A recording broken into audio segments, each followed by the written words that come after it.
In the ancient coastal town of Zarephath in Sidon, during the severe drought and famine brought by King Ahab's idolatry around 870 BC,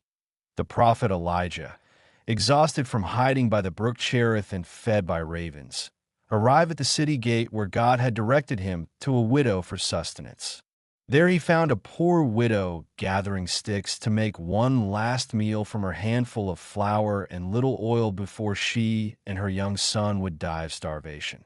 Yet when Elijah asked her to bring him water and then a morsel of bread first, she obeyed in faith, and miraculously the jar of flour and jug of oil never ran out, sustaining them day after day through the famine. But tragedy struck when the widow's son suddenly fell ill, grew worse, and stopped breathing,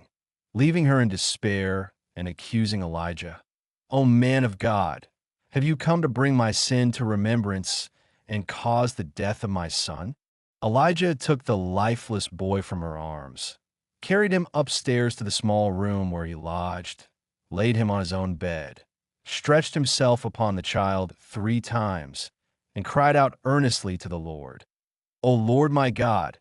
have you brought calamity even upon the widow with whom I sojourn by killing her son? Let this child's life come into him again." If this breathtaking display of bold faith in God's resurrecting power moves you today, pause right now and leave a comment below praising the Lord Jesus Christ for his authority over life and death that echoes through every generation. Immediately the boy's breath returned, he revived, and Elijah brought him down to his mother, who exclaimed in awe, "Now I know that you are a man of God, and that the word of the Lord in your mouth is truth." Her faith strengthened and her son restored, proving that even in the darkest hour, persistent prayer to the living God brings life from death and turns despair into testimony.